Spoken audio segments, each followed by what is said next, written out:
All right, and welcome to another episode of Multifamily Strategy Live. For the few who are already watching, welcome. Everyone else will come in here as we go. Now, I'm going live from New York from my phone. This might be a little shorter live than usual, but fun topic for today. We're going to talk a little bit about takeaways from the events, and I'm really going to focus on when is it actually time to pay off the real estate and why we do that. I've had some controversy on why we have the last phase of our strategy the way it is, and really would appreciate your guys' feedback. So I'll be looking for thoughts in the comments.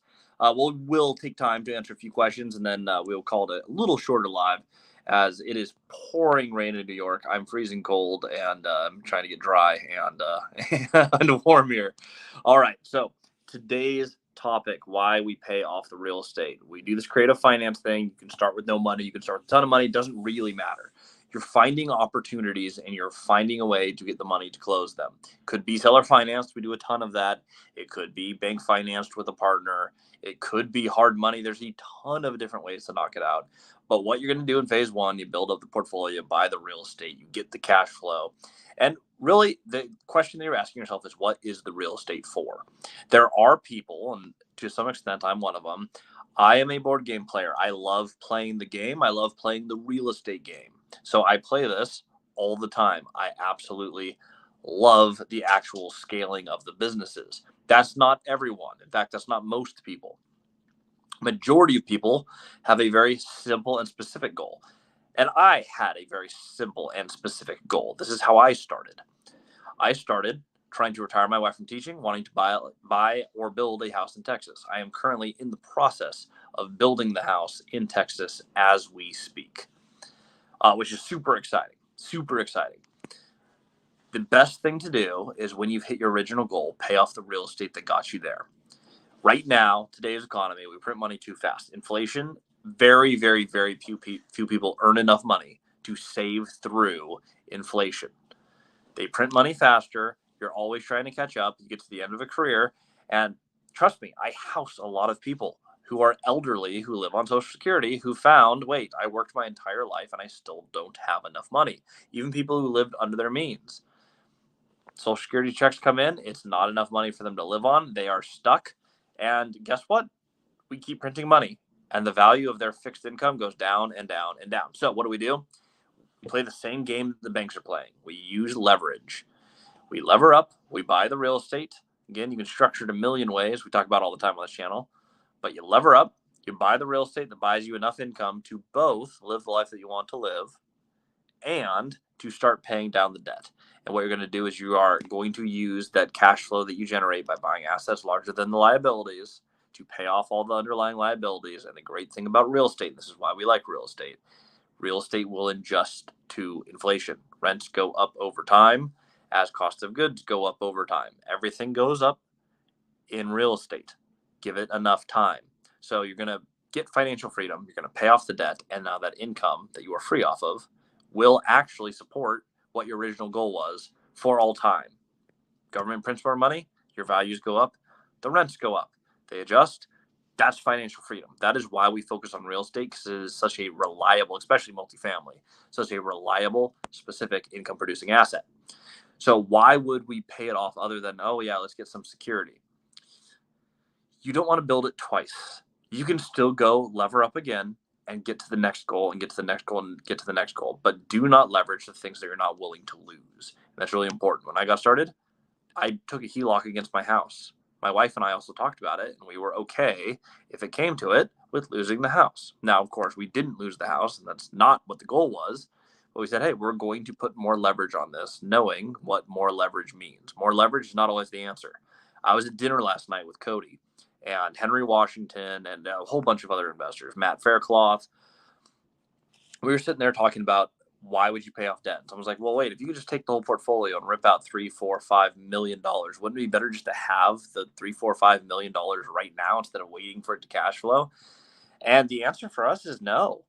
I would rather take the time to pay off the debt, levering and levering and levering. I know a lot of people, I know billionaires who, one, holding a bunch of cash is not making them any happier because there's no point. They don't have a goal that's that big. They're just scaling to scale. But two, what is the real estate actually for? Like, why did you get into the game? For me, I don't want to start over, have to provide for my family, and maintain a now going to be larger, more expensive house in Texas. I got to my dream. I really don't want to restart, reset, and have to do it twice. So I say lock in those things, lever up again, non-recourse debt, and continue to scale up and buy other assets, set new goals. Absolutely. But you don't need to lever everything that you did in your build and stabilize phase to make it to the next level. Ripping out a bunch of money right now, you can stay a little bit more frugal, keep that debt lower, keep your risk down, and maintain the portfolio. That's my overall advice.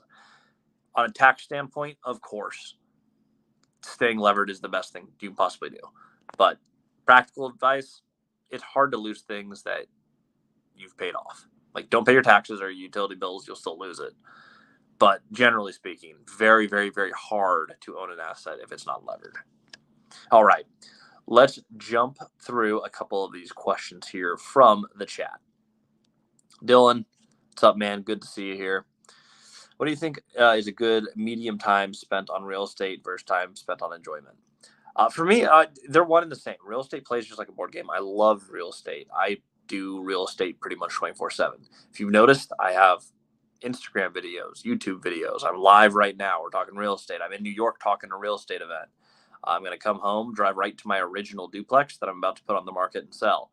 We're pretty much like, I'm home for one day and then we drive out to the duplex. I still am running my property management company. I do this all the time. So what a good medium time spent on real estate versus time enjoyment. I'm probably the wrong person to ask. I go all out pretty much all the time. That's not sustainable forever though. Like, there's no point in just spending your whole life working. Some people will make that argument that, I just want these goals and whatever. It's not going to be fulfilling. I am willing to sacrifice a lot right now though, to one, finish the build on the Texas house and actually move in. Then you have to furnish the darn thing. But to move the pieces around so that I actually get the time back. I spent a lot of time on the business building and I'm still having fun. So I'm going to play the building game while I'm enjoying it, because that is enjoyment. And then I'll be backing off that the next few years. I'm guessing you'll probably see less acquisition for me and more fun or venturesome projects that are a little bit less capital intensive. But for right now, still enjoying building, and I'll be building a lot in Texas as far as buying a portfolio and stabilizing that.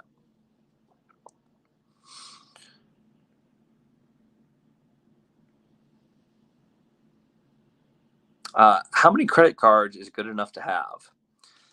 Oh, we don't talk about credit cards all the time on this channel, but I personally have two, and my wife has one. She has a Alaska card because that's the airline that we fly the most while we've lived in Seattle. I know that Alaska is a little bit less popular out of Texas, I believe. But we have an Alaska card for when we do travel. I have a city card that's cash back that we pay off everything in full. We don't carry credit card debt personally. But that gives cash back on purchases. I like that my life is 2% less expensive. That's kind of cool. So I like and use that card. And then I have an Amazon card because we use Amazon for a ton of stuff, and 5% off Amazon. Good stuff. That's good for credit cards. My current credit score, last I looked at it, was 815, which you will build a credit score. I basically had no credit because I didn't use a lot of credit. But you get enough loans and you service those loans and you pay down your loans and you pay off things. And as you play the game, your credit score tends to get ridiculously high as a real estate investor. That's just something that I've done because I use so much debt. I pay it off and I don't carry a balance forward. One or two cards is usually fine for most people. On my business strategy with credit cards, there are plenty of LLCs when I started with no money where we had projects where I'm like, okay, we have CapEx right now. We're going to refi this year. I'm going to go ahead and take a zero interest card with a 12-month zero interest promotion. It's basically a free loan for whatever amount. A lot of them came out to like $24,000 to start the LLCs, and the real estate has paid those back. Is that a best practice? It only works if it works. That's the problem. I just heard someone in we took a class online called credit stacking, where we kind of learned how to play the credit cards. I see people posting there all the time. Hey, I took out $200,000 of credit card debt and my businesses didn't work. What do I do now? It's like, well, your businesses didn't work. Now you owe the money back at really high interest. So it is a double-edged sword, but it is a way on a stable deal that is cash flowing. If you can pull in a year of interest-free money, it can give you some liquidity up front if you have a project that needs $24,000 to $50,000. You can use credit cards for that. That's about all I have to say on credit cards.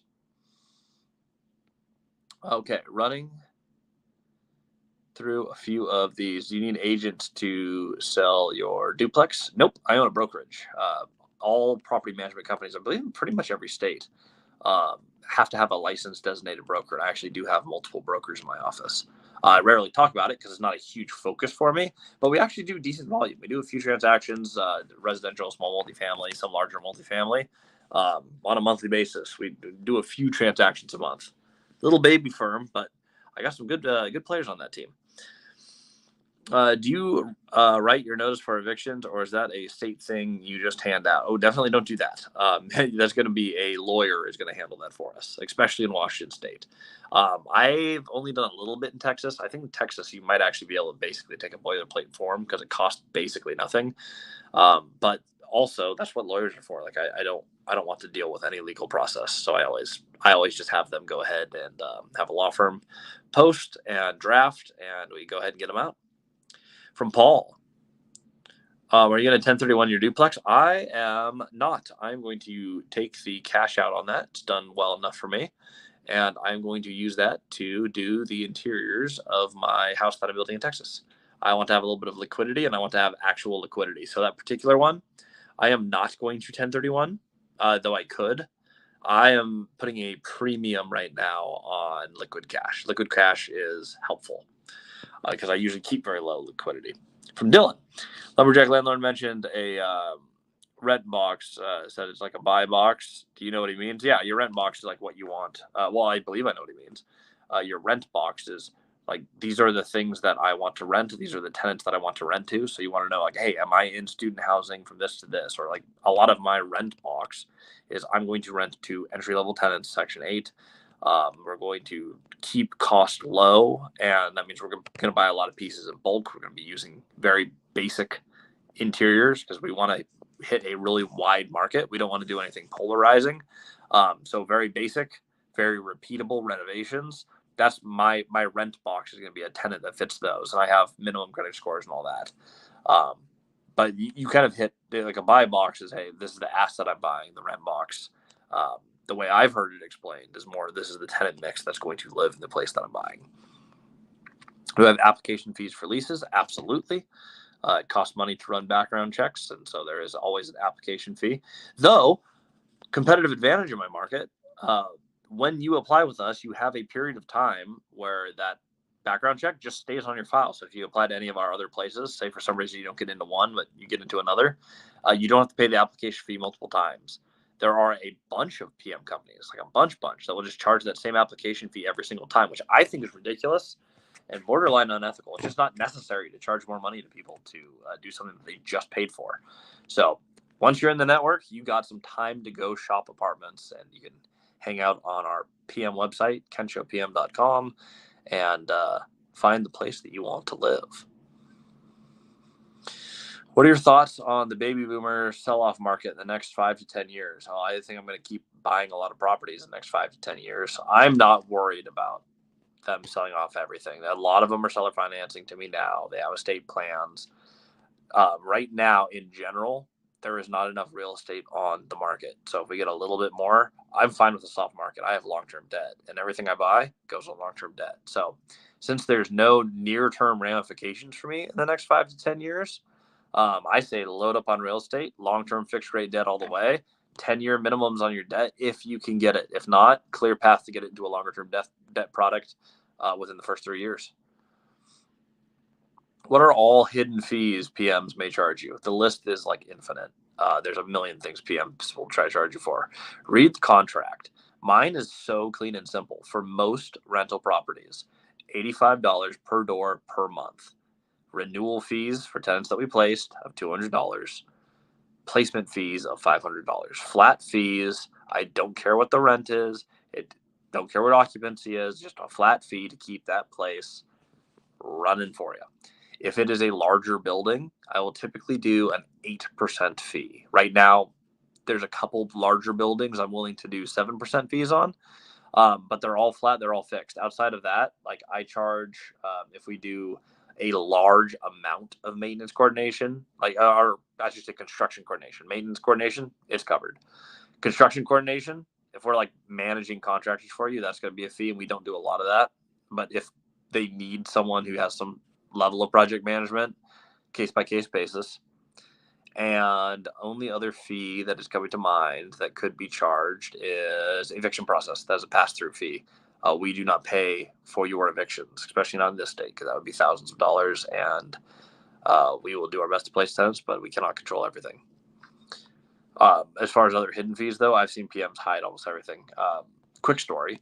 I am actually going to be managing an 8-plex here, and the deal has been held up for months because their property manager, and this is fairly common, they put a clause in there that says if you ever go to sell this property in the next several years, we have the exclusive right to list it, which is ridiculous. If you see that, call your PM and say, absolutely not.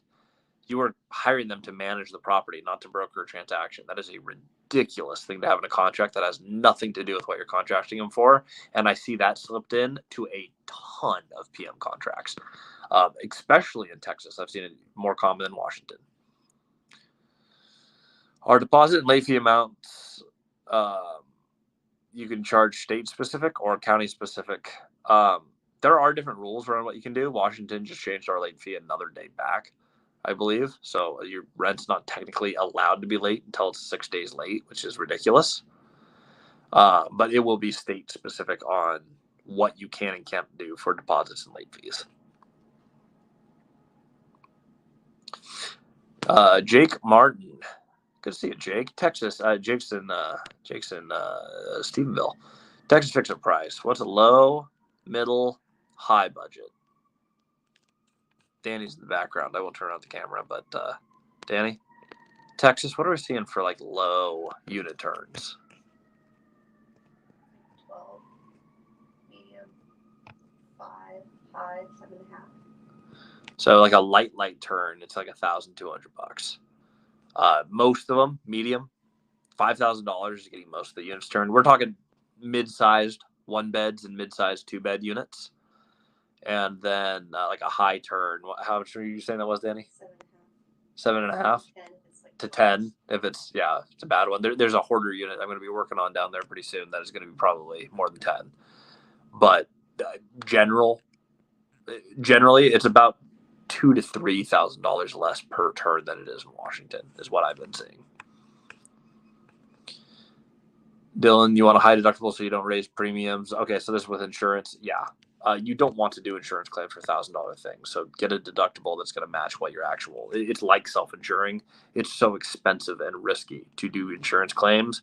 We do as few as we possibly can. And if you're not going to use them, you want a high deductible because it's going to lower your cost. I do $10,000 or $20,000 deductibles because I'm definitely paying out of pocket for anything that is $10,000 or less. Troy.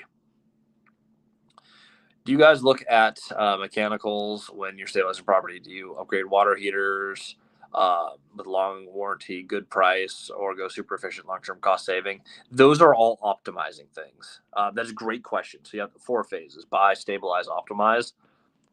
Go.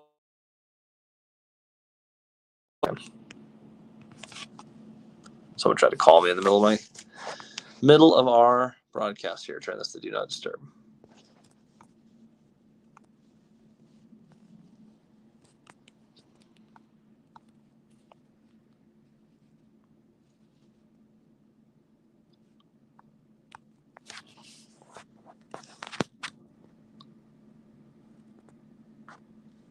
Killed the broadcast.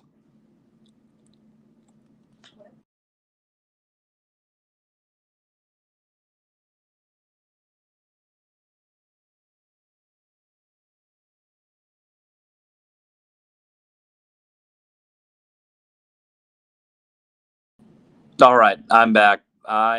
Here we go. Sorry, someone attempted to call me right in the middle of our broadcast here. Hopefully everyone can still see me. Oh, nice. And the comments restarted right where I started, so this is helpful. Yeah, so we were talking about stabilized versus optimized phase. Stabilized means everything is rented. We go for 95% occupancy or 90% economic occupancy. Economic occupancy is probably a better metric. That means you're at least 90% of what you would be at fully, like income wise, fully occupied at market rent. So that means we're at or close to market rent and fully occupied or near full occupancy. And so that's what we're looking for. So working water heaters, no failed windows, sound roof, good electrical. When we go to optimized, I want like energy efficient windows. I want brand new doors on everything. I want new water heaters with a maintenance plan. That's where you get to start maxing rent, maxing your opportunities or your properties. You usually move to no vacancy when you have something like that or near zero vacancy. Those are in the optimized phase, which you will do before you start paying off the debt. How long do you take to fix smaller maintenance? Yeah, we get most of it done 24 hours. We get a notice, we get it done almost exclusively. Very rare something will go over 24 hours. It's usually because someone needs to get a part or there's a specialist who is needed somewhere. That takes more than a day, but generally speaking, if there's a problem, within 24 hours it'll be fixed. Washington or Texas.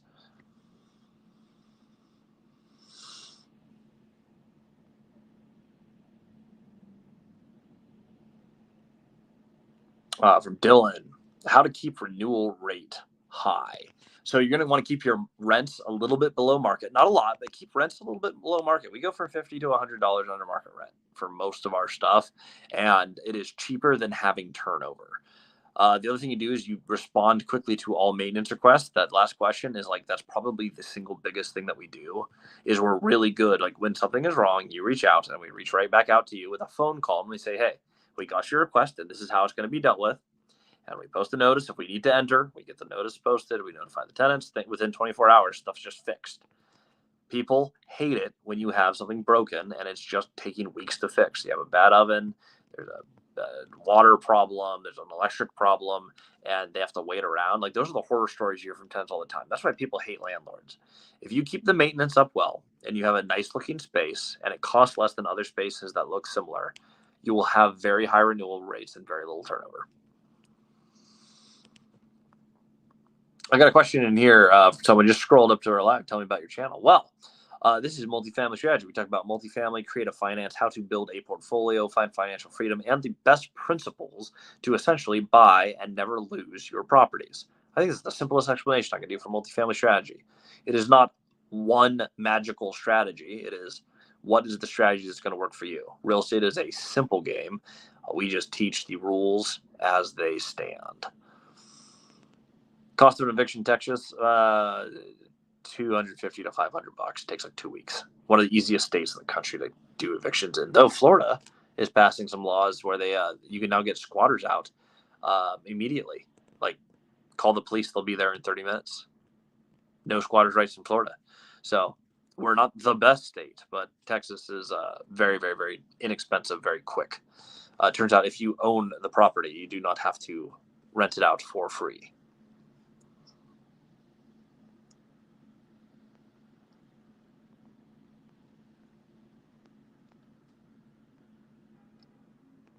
We have there we go. I can get these posted here. I'm going for my phone so you guys can actually read the questions. I try to answer as many of the good ones as I can. Occasionally we get spam. Example from Mr. Doubtful. What do you look for in a man? I basically just look for them to not hit on me or interrupt my channel is my favorite thing that any man can do. If it's a man I want to partner with, like a Caleb Hommel, I look for someone who is a Titan, highly motivated and self-motivated.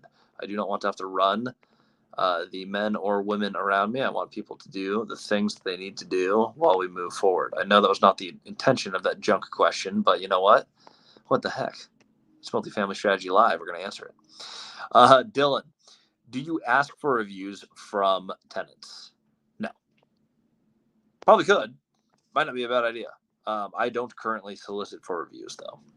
The one thing I want my tenants to do, though, like my favorite thing that they do, pay online. Open your portal. Don't mail in a check. Don't make me do a bank run and reconcile checks. Just pay the thing and log it online. We've had a bunch of property managers in Texas say, yeah, your tenants won't do that. Like 0 of them will do that. We just crossed over 51% of our tenants are paying online now for my Texas portfolio. Like it's people like paying online, people like auto pay, landlords like auto pay. That's what tenants can do for me. Are you, Cody, going to be selling your holdings in Washington? Any concerns with legislations coming through in Washington? There's always concerns with legislation in Washington. I've sold a lot, not a lot, but a chunk of my portfolio to Cody in Washington while I'm expanding in Texas. I am less interested in Washington now that I moved into Texas. The advantage that I had in Washington starting out is that I'm local. So is it a more difficult market? Yes, but my proximity gives me a unique advantage. I like unique advantages in business, so that's made a lot of sense for us. As I moved to Texas, I have a property management company in Washington, which gives me some autonomy, but I lose that edge. And so I won't be doing nearly as much expansion in Washington. Little to no expansion after I move. I have some active projects there. There are opportunities that come up. I'm established in Grant County, but you're going to see a lot less play with me up there. And there's a possibility if Cody's talking about actually moving to Central Washington. I don't know if he will, but we'll see. If he moves closer to the portfolio, there may be a point because Cody and my ultimate goal is to own the real estate ourselves, where we may do some trading properties. He might buy me out of a couple properties. I'm trading him for a sixplex right now, sixplex for a sixplex. Less partners is always better. Cody and I work together extremely well. We spoke in New York together yesterday, but both of us have the same thought on partners, even with each other. People are liabilities, less people in your org, the easier it is.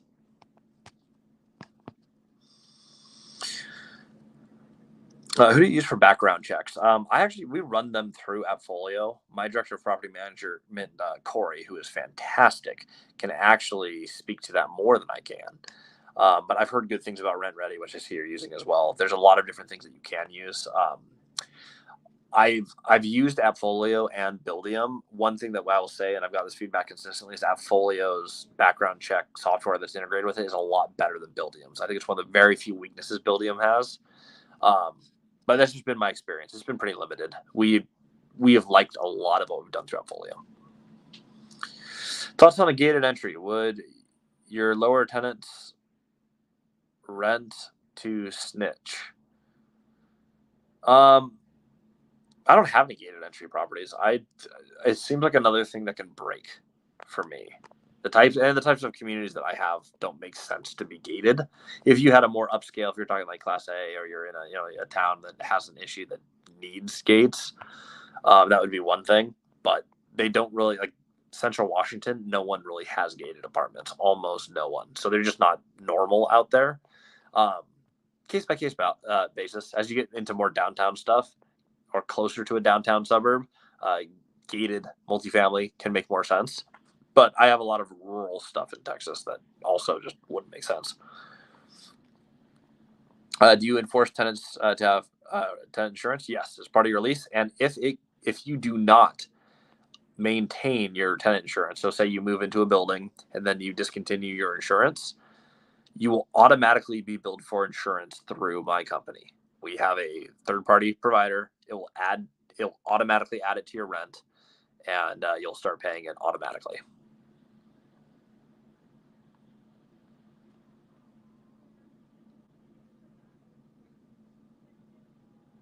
I got spammed by some car ad, which is odd. No, do you do screen recording? Or do you record? Oh, do I record screenings? Dyslexia. Do you record screenings? They stay on record for, I believe it is 60 days. And so I can see any one background check and screening in my system for 60 days, and then it disappears. And if you want to apply, then we'll get run again. Do you provide any appliances besides the kitchen stuff? Not if we can avoid it. Like some of our apartments came with AC units. We try not to provide any appliances, because as soon as you like supply them, you're responsible for them. So if they break, you have to replace them. And in Washington, there are actual laws of how fast you need to replace things based off of like the weather. Danny actually knows more about this. Danny, what are the things with why don't we want AC units? It's over 90 degrees. We do get fixed 24 hours if it's too hot. So on days where it's 90 degrees or higher, if you own the AC unit, you have to replace it. Thank you, Danny. I didn't know that specifically. So if it gets above 90 degrees, we have a 24-hour window where we have to replace it, which makes sense, right? Because you're providing the service and it's now created a dangerous environment. It's a good safety thing, but I don't want the liability. Less liability is good. There's other buildings where I like putting in our own mini splits. Like when you're doing optimized, mini splits are great, energy efficient, and they tend to break a lot less than like a window AC unit. So it kind of depends on what you're doing, but depends on the project, how optimized it is, and where the building's at. Kind of a weak answer. It's kind of like, it depends on the building, but that is the most honest answer I have.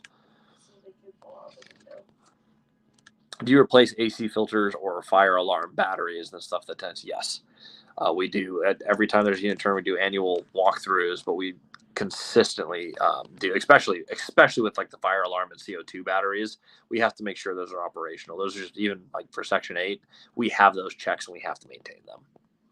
From Edmund, do your capital partners want to see your direct underwriting sheet? Almost never. You would think they would. That would be a logical thing, and of course we have that available.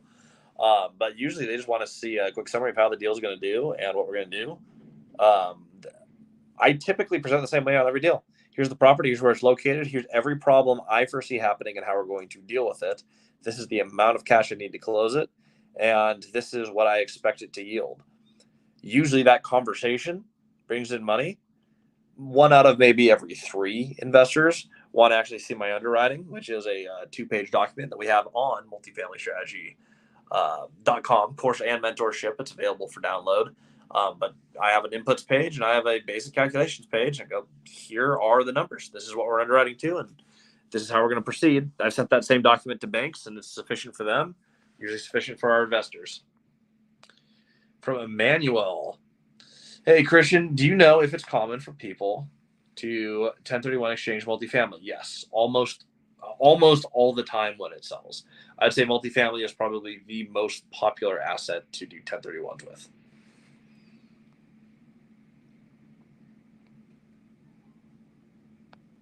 How did I do my first deal? JV, credit, without using a bank. What do you suggest? I would definitely not focus on the how until you find the deal. Because if you have, I do a couple of examples, because there's 100 ways to take out a deal without a bank. But if you have a very high cash flow deal, one of the best things you can do is you can get 100% debt with a hard money lender. If you have a deal that cash flows, say 30% cash on cash, and you bring on the cash from a lender, you can borrow at 12, 14%. You're still making 16 to 18% on the money. That's phenomenal. And you have no partners. You have the minimum amount of variables. Plus, when you stabilize that property, you've owned it for a couple of years, you should be able to take that to a bank, get bank debt, and now drop that rate from like 14% to 6 or 7%. That is like a great deal structure that you could do if the deal does that. If the cash flow is pretty good, or say it doesn't cash flow at all, but you can get seller financing on it. Seller financing is a fantastic way to do it. If you get 100% seller finance, do that. If you get 90% financed, now you might need to get a second position loan or do a joint venture, get an equity partner. You could have a bank product that really likes the deal, but you need an equity partner for the down payment or to qualify for the loan. Those are just like a rapid fire of scenarios that could happen. You can have a blend of bank and seller financing, a million ways to knock it out. How you do your first deal is you find your first deal and you learn how to underwrite, which is basic to do. It's super easy. The basis, income minus expenses equals cash flow. Your deal must cash flow. Your debt must be long-term, which you're going to negotiate in the debt side.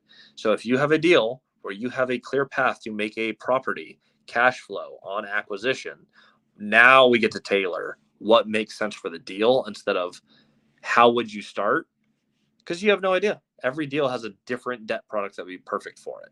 And that is what we really focus on. I think the main thing we focus on with multifamily strategy, the YouTube channel, the lives, the mentorship, the whole thing, is find the deal and then let's analyze the pieces that are appropriate for the deal. Instead of trying to line up money to an opportunity, find the opportunity and then line it up with the money. That's the way to think about it. And as you flex that creative finance muscle, it gets very easy to do very quickly. How do you go about finding a private lender / equity partner? Do you lock in a SF deal first, seller finance deal first?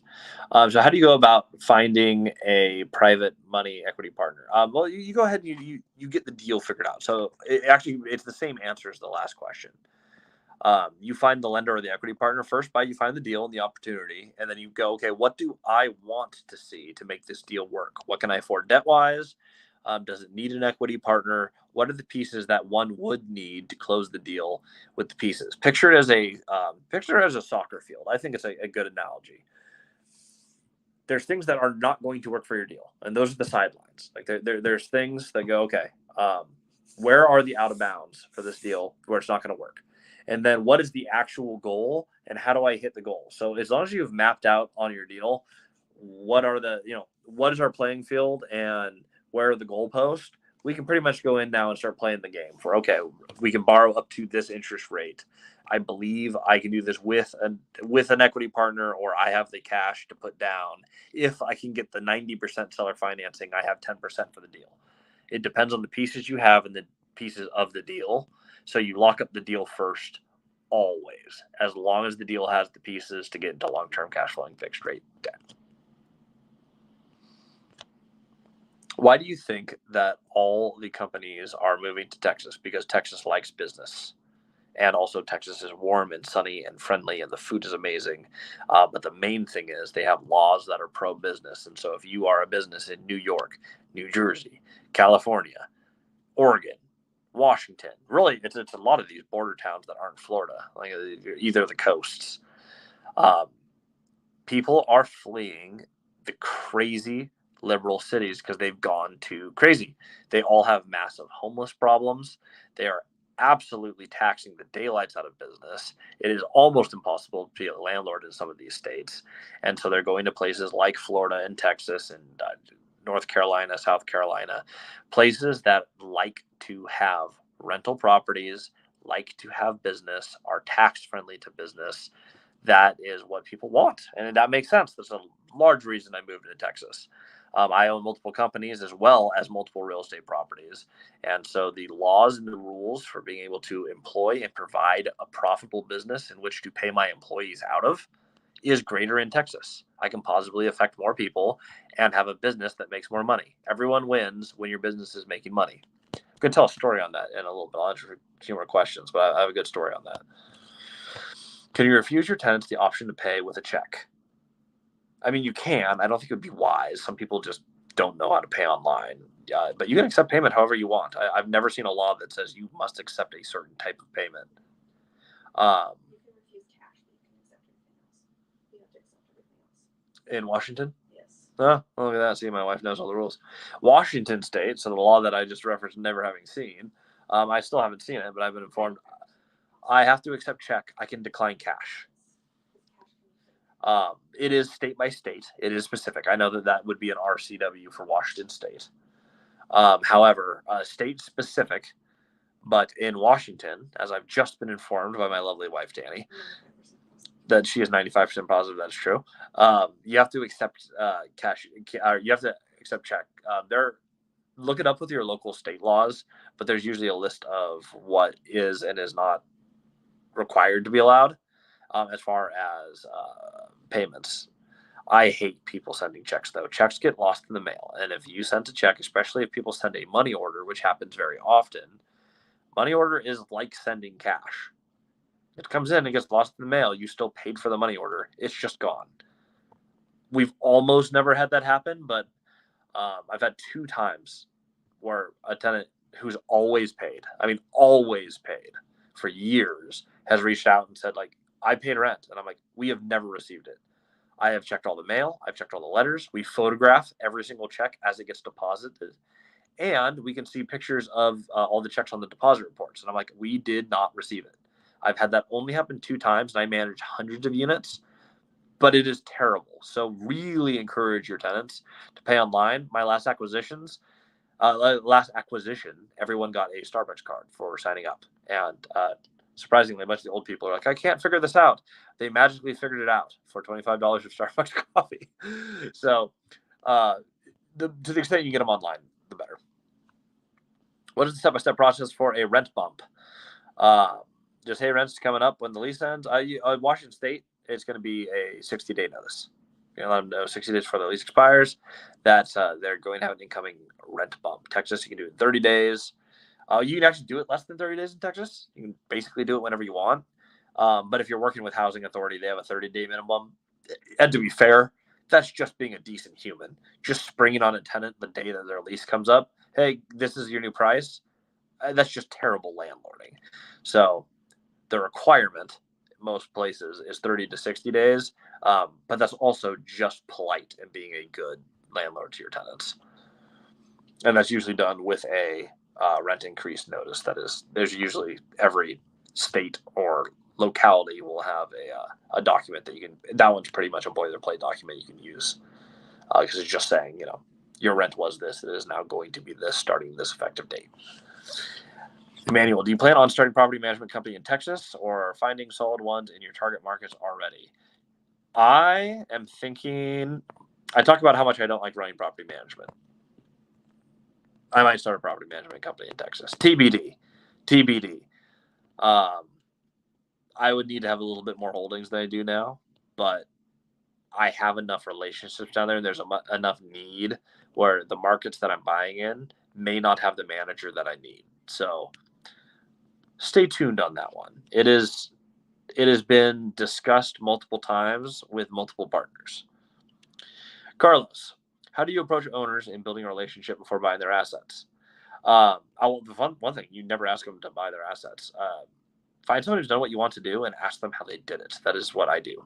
I see a building that I don't own, and I call the owner and I'm like, hey, I'm trying to buy assets like this. Here's my current pieces, why I haven't been able to buy this yet. Oh, can we meet for coffee? I'd love to learn how you built your business.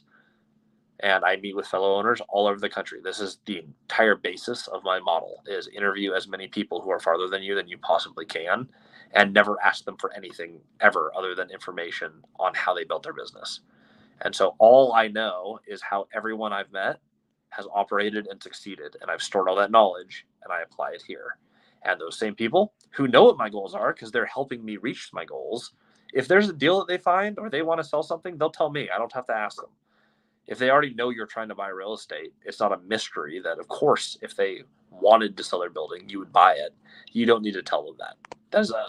It's backwards from the way that we're trained as salespeople, because that's just not how sales works. In sales, it's like ask for the sale. In this, you lose when you ask for the sale. Ask for help or ask for information and be really good at presenting who you are and what it is you're trying to accomplish and why you're asking the information. And the deals will flow, and you'll get the relationships with other owners, with other lawyers, property managers, accountants, vendors. Think of it like a board game. Let's use a poker analogy for this. You can only play with the chips that you have unless you have another poker player at the table with more chips. Will let you play with their pieces. If you're starting with nothing, you're going to need someone to deal you in. So meet those people and learn how they play the game. That is how you do real estate. For instance, do you ever buy properties from owners you've built relationships with, or do you wait until they offer to say, oh, I pretty much answered that. Yeah, I just let them reach out, and they do all the time. And not everyone I meet with sells me a property, and that's not the goal. The goal is to learn. And as you learn, opportunities present themselves. And then all you have to have the ability to do is, how do you close a deal with or without money when an opportunity comes up? That's how you play the game. You're just sitting, waiting for the card to be drawn. That is a deal. And the rest of it, learn, be around owners, go to events, meet people for coffee. It's not that hard. It's really not that much work compared to what other people do. Make 10 phone calls a week to people who own real estate and meet with one of them. 50 to 52 owners a year. Say you take a couple weekends off. You're talking getting coffee every Saturday for a year, meet 50 people. I promise you, if you meet with 50 owners in your market and communicate in 45 seconds or less what you're trying to do, someone is going to deal you in. It will happen. Need a sheet with useful apps, websites, services. I just don't use a lot of apps or websites or services. I use Appfolio to do property management, but that's because I own the property management company. I own manage more than 50 units. Websites, I use Open Corporates sometimes to find corporate ownership, and I use Google. That's basically my whole list of apps, websites, sheets. They're all Appfolio's paid, and yeah, that's what pretty much it. Everything else is free.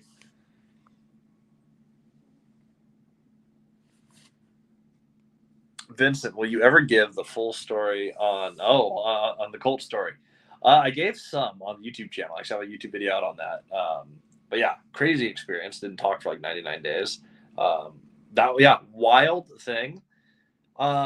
Yeah, I share that one sometimes in like events or one-on-one. I can always share more on it, but doesn't usually come up in real estate too much. It is a huge part of my motivation though. When we talk like mindset and entrepreneur, like being an entrepreneur, if I'm on a business podcast, it comes up, and if it's on real estate, usually doesn't come up that often. But always like to share. So more than happy to do that. And then Dylan wants to know if this is Vincent from Houston. So if so, you two can connect here. Carson, thoughts on small scale RV parks, 8 to 14 in order to cash flow and mitigate risk. I love them. I actually have I participated in a course with Jan Wanat. He runs Washington State Real Estate Investing. It's the largest Facebook group in Washington for real estate investors. He has a ton of mobile home parks. I actually came in and taught the creative finance part of his course. There is a link to that on my Instagram too. It's mhparkacademy.com. But I love mobile home parks and RV parks. I own a 25 unit one. They cash flow, and we're in the process right now of, we bought them all park owned, so we own the RVs. We're selling a bunch of them back to the tenants, which is really interesting. So we bought it for $375. We financed them for $500, so we got paid six figures to buy it. And then after we bought it, we get even more cash by selling the RVs to the individual tenants. You can do that seller financed or just direct cash out. Just fun with RV parks and mobile homes, how you have some unique plays, even more so than multifamily. But yeah, RV parks, fantastic investment. They fall right in line with multifamily strategy because it's a different type of multifamily. How do you replace things like fire alarm, batteries, or check them annually, or anytime there's a unit turn?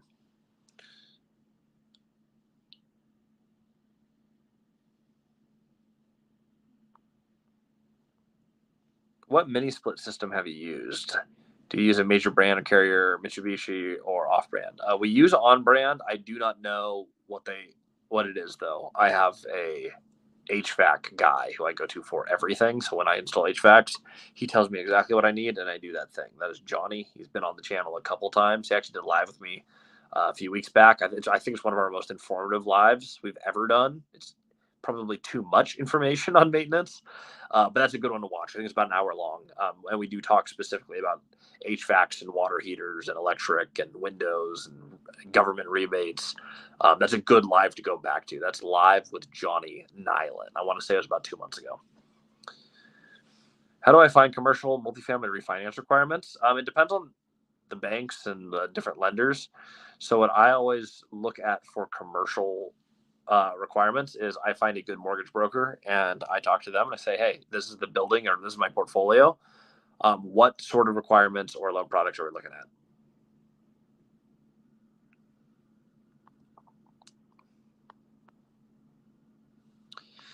And going through a few of the questions, we're going to cherry pick a few because I'm going to have to head off here fairly soon. My apologies. I am in New York and I am jet lagged like crazy. But I will pick a few more of these. When you assess a potential seller finance deal, what is the optimal cash flow per door? I do not look at cash flow per door. It is so subjective, especially because I buy in multiple markets in multiple states. Prices are different in different areas. If I'm investing in, like, if you're looking at Ohio, you're going to cash flow twice as much as you are in Washington. You're going to get half the appreciation. It's just kind of how it is. So what I'm looking at is debt service coverage ratio of a 1.5 or better, and a loan factor rate that allows for at least a 1% spread between my cost of debt and my cap rate. If you wanted to learn more about loan factor rate, we have some videos on that on the channel as well. And we talk about it a ton in the course because while very simple to calculate, it only comes up in creative finance, which means you probably have not heard it on any other channel. What is your interest rate predictions for the next 3 years? I think we stay fairly flat here for the short term. Next year is going to be, we have a little bit of turbulence, and it will be after the election. So depending on who's in office, you'll either stay flat again or interest rates may go up again. But I think as you start to hit, I think that's for the next 48 months. I think after 48 months, we will hit the next bump because we've gotten through all of our building. Building slowed down a while ago. Projects are finishing developing. Demand is the same, but there is not enough new inventory coming online, and we're still printing a ton of money. And so somewhere in here, inflation and lack of available inventory are going to hit at the same exact time, and rents are going to skyrocket, which is bad for tenants and great for landlords. And while I am all for affordable housing, the market is the market, and that is likely what's going to happen in the U.S. economy. When we look at interest rates it's really hard to say. The Fed changes stuff around all the time. For the time being, I think we're going to settle out pretty close to where we're going to be for a while. I don't know if it goes up or down in that third year. What I do know is I don't think we're going to massively swing up again, especially with this year with the upcoming election. And I don't think we're going to drop down to 5 for some time. Do you need to have experience to work with hard money lenders? No.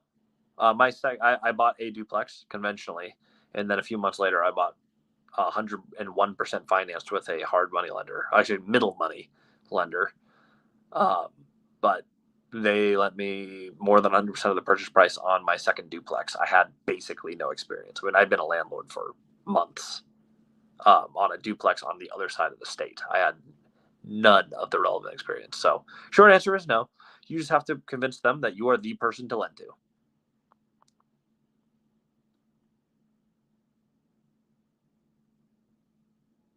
Yeah, when you get the commercial, Edmund, Dylan had mentioned this. Dylan's 18, met a bunch of lenders. They don't care about credit or experience.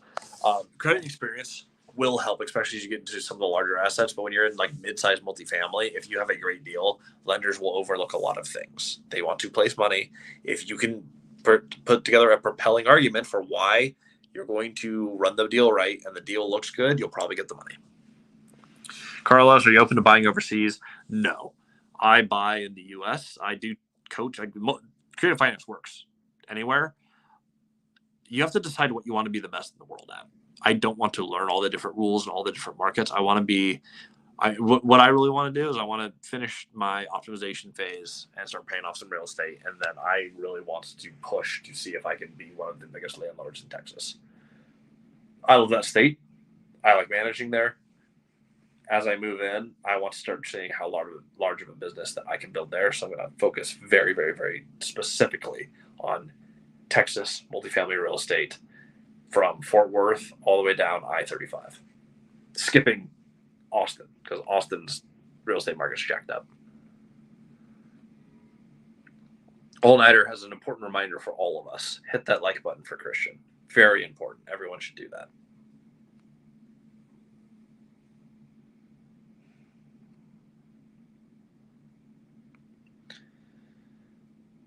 The Hire, no disrespect. Can you name all 66 books of the Bible without using Google? I absolutely can. I went to Awanas as a kid. I can do that in song and just in rapid fire.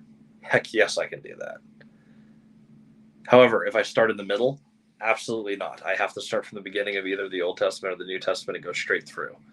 I know them in sequence.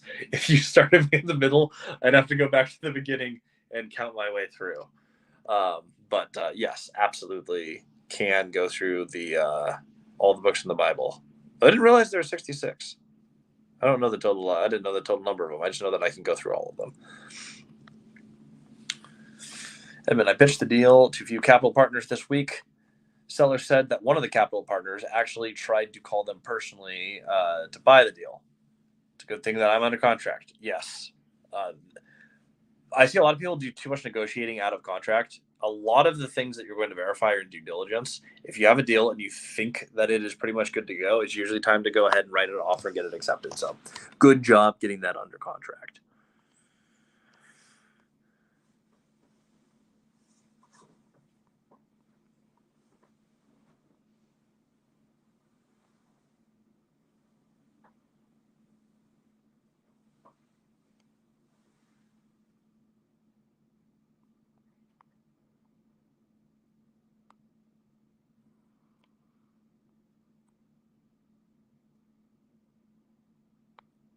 Just reading through for any last ones for my phone battery wants to disappear. From Matthias, who finds your deals outside of the state when you are starting your career? You. The best way to do it is I've found to call brokers. Brokers are fantastic. A bunch of broker calls starts to get the deal flow going. Then you call into owners, and if it's out of state, there's a few rules. You need to buy a deal that's big enough to merit the plane ticket to go out there because you're going to see your property occasionally. So you need to find a big enough deal, and with that deal, like you're going to fly out to that market. You meet with owners, but you just meet with a bunch of them at the same time when you fly out there. If you're never going to go to the market that you're going to buy in, then I wouldn't buy out of state. All right, that is what I have. Battery and quite frankly, energy for today on today's live. We still have some good questions. I appreciate them. I am back in Washington on a normal schedule next Wednesday. So this will go live right at 3. We're about half an hour late today. It is pouring rain in New York and it's cold. And this happens every time I go to New York. So I am going to recover, get some rest, and I will see you guys all on the next episode. I may do a bonus live this Saturday at some point in the evening. So stay tuned for that. Till next time, see y'all soon.